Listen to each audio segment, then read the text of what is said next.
The scent of bleach clung to the air like guilt, sharp and suffocating. Fluorescent lights buzzed overhead, casting a sterile glow across the military latrine. She knelt on the icy tile floor, scrubbing the porcelain of a urinal with a stiff bristled brush. Her gloved fingers worked methodically, not hurried, not slow, just steady. Her name tag read, Recruit Carter. To everyone else in the building, that was who she was. A nameless, faceless trainee who barely spoke, who carried herself like someone already broken, but that wasn't her name, not the real one. Bootsteps thundered behind her. "Move faster, Carter." The bark cracked through the air, hard as a rifle shot. General Harrison's voice had that gravelly edge of command, honed over decades, and it carried the weight of someone who enjoyed being feared.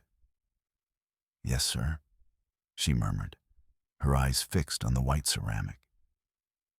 The general's boots stopped inches from her face, spit-polished to a mirror shine.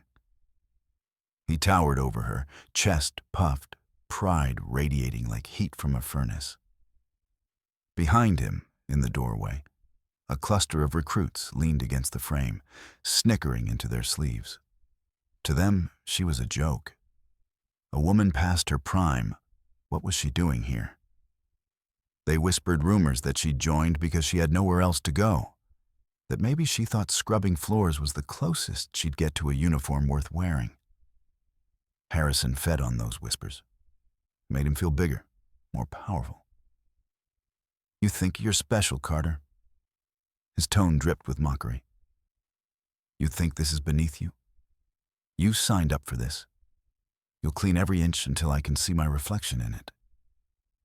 She didn't answer, just kept scrubbing. That silence infuriated him.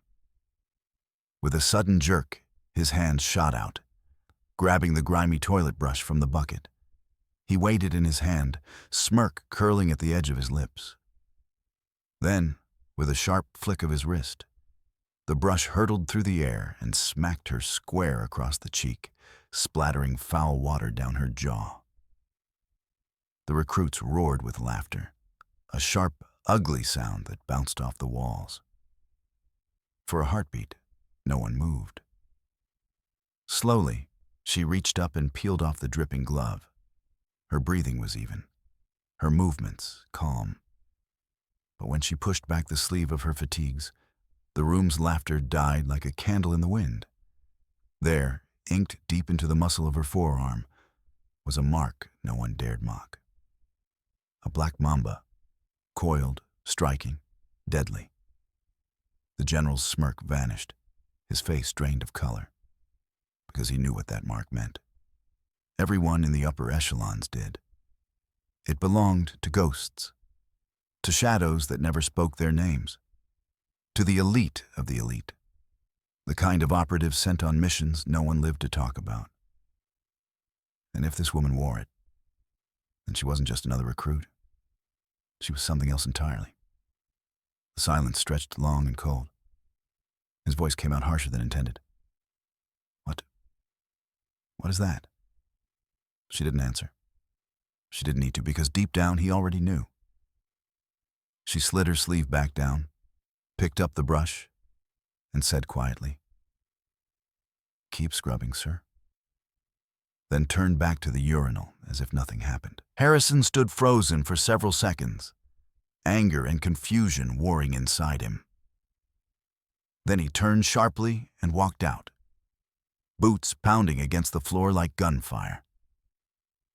That night, Harrison sat in his office, a glass of whiskey sweating in his hand, the bass records glowing on his monitor.